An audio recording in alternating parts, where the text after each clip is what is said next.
Several virtual instruments are included with Ableton Live Suite. These devices vary widely in the sounds that they create. So let's take a brief look at these instruments and their user interfaces. So I've got exercise 3 from chapter 8 open if you want to follow along with me. And I've got this core group of instruments spread across these tracks that you see here.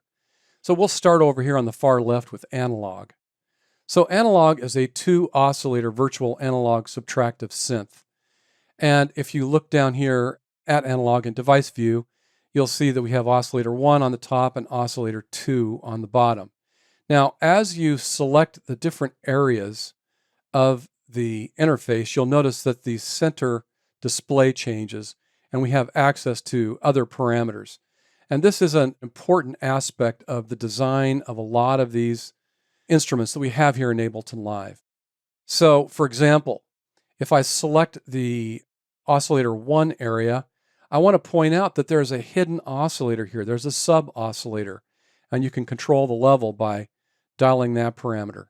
And oscillator 2 has the same option. Now we're looking at really a 4-oscillator device, and then there's a 5th oscillator here that outputs, like white or pink noise. So we have a noise oscillator. As we look at this interface, I'll also point out that we can enable and disable different areas. So each one of these areas has an on-off button. And that's also common to many of these devices. And then often on the right-hand side, there's a global area with things like a volume control and access to unison or other types of detuning options. And then in the center here, you'll see that we have control over the number of voices and unison voices that are being used. So just remember that stuff is usually housed in the global area. Now, on the next track, we have an instrument that's called collision. And collision is a device that uses physical modeling to recreate pitched percussion sounds like marimbas and xylophones. So for example, this is what we have with this patch. So a very realistic kind of wooden mallet instrument. And again, this is a little more modern or updated interface, but it still has the same concept. If you click sections, and in this case tabs, that center section changes and we get access to different parameters. Again, we have on-off buttons in many places to enable or disable certain functions. And for example, we have that if we don't want to use the second resonator. In this case, it's like the second oscillator. We can disable it by clicking on that button. And again, we have global functions over here on the right-hand side. Now, on the third track, we have electric. And electric is another modeling device that's modeling electric pianos. And it does both kind of Wurlitzer and Fender Rhodes sounds. So this is a brand new interface as of Ableton Live 11. And if we click these different areas, again, you see the functions changing below. Also, there's this new navigator window here that as we click select that, you can see the different sections light up. And over in the damper area and the pickup area, you can see we have a switch here for R for Rhodes and W for Wurlitzer in the modeling of the type of pickup that's built into those devices. On the next track, we have Impulse. And Impulse is a very basic sample player that is optimized for drum sounds. And so we have these 8 pads that go across the top here. Now, one important thing that you're going to want to remember is how these pads are mapped. And so this bottom pad is mapped to middle C on your keyboard.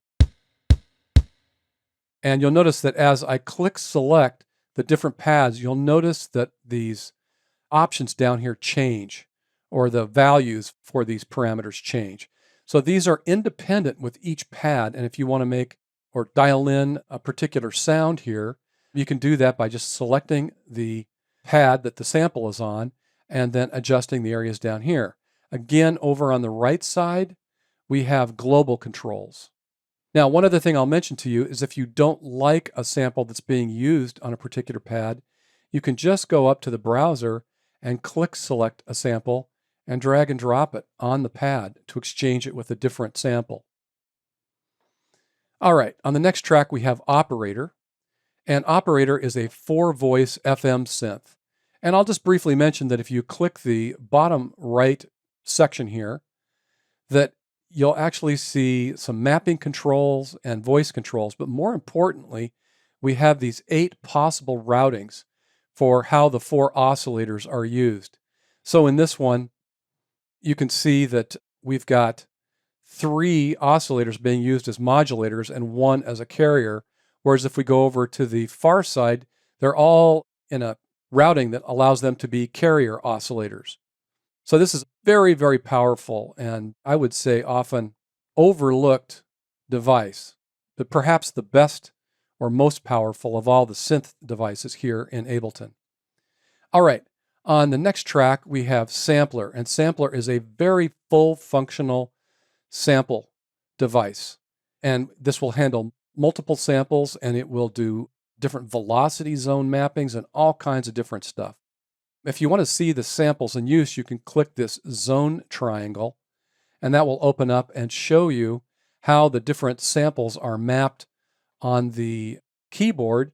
And if anything is velocity mapped, you can click the velocity thing. So example over here, you can see that there's some crossfading going between some different samples. So this is a very, very powerful device. And let's close that back down.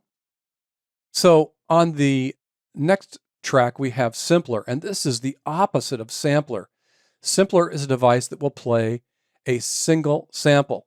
Now, if you're a user of Intro or one of the lesser versions of Ableton Live, you will get Simpler, but oftentimes you'll run into something that says multi-sample mode.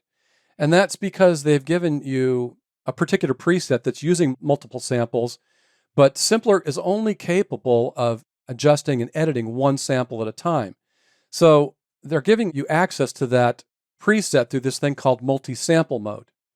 And you can't edit the basic core samples that are being used. Now, if you're an owner of Live Suite, you can right-click on the title bar here, and you'll notice there's this option for Simpler to Sampler. And if you click on that, this opens up the samples that you're using in Sampler instead of Simpler, and now you can fully edit these things. And then when you're done, you can right-click on this and you can send it back to Simpler if that's what you want. You can save that as a preset, and then you can share it with somebody who doesn't have Live Suite, and they'll be able to use that. Now, Simpler is a really important tool in Ableton, and that's why I'm talking about this in a little bit more detail than the others. And so on the next track, I've loaded an empty Simpler just to show you that one of the things you can do is just grab a sample and drop it in the drop sample area of the window. Now, there's different modes that you can use this in, but I'll talk just a little bit about one-shot mode here. So one-shot mode allows you to play a single sample, and then it allows you to edit that sample so that you can get exactly the kind of start point and decay that you might want. So if I trigger this sample, and by the way, the native key that you would trigger to hear this sample played back at its original pitch would be middle C, C3. And if you play a key lower than that, it will trigger the sample at a slower pace, and it will pitch it lower and lower. And if you go to a key higher than middle C, it'll play it faster and gradually pitch it up. But if you want to hear it at its native pitch, then you'll play C3. But with this in one-shot mode, I'll just point out that you can use the out flag to set where you want the sample to end, and you can even add a fade out on it so that you can really control the length of this sample and his playback.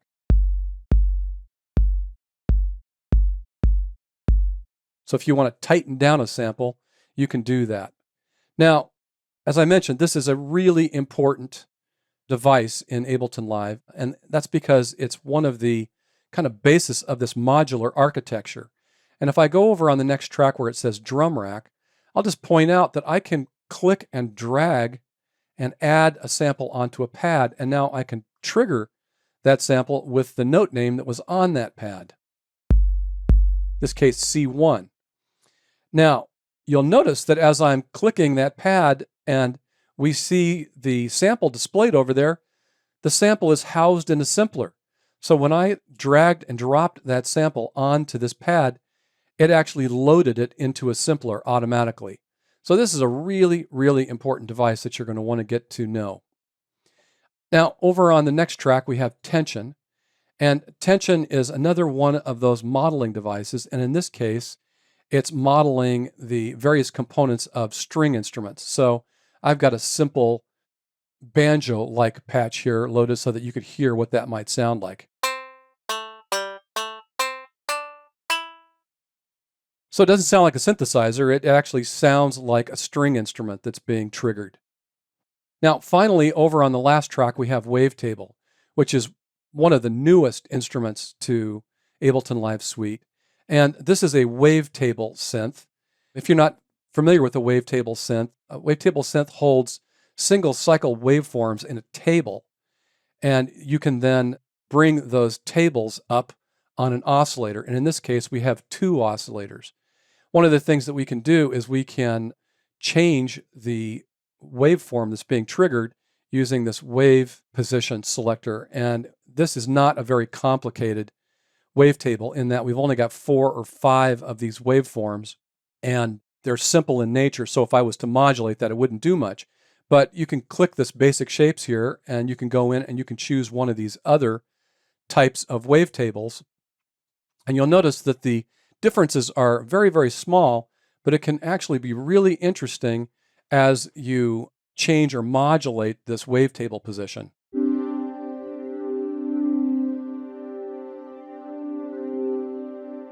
So a wavetable can include up to 256 of these variants of these waves. Now, one of the things I want to point out here that you might miss in the beginning is that there's a expand triangle here. And if you click select this, it'll take most of the controls for Wavetable and put them up in this area so you can see them all at once. And it makes it much, much easier to edit what you're doing. This is something that I hope that they bring to many of the devices that I've just mentioned. So you can see that there's a large group of instruments included with Live 11, capable of creating a variety of sounds. If you want to dig deeper into how to use each one of these devices, check out my LinkedIn course, Creating with Ableton Live Plugins and Instruments.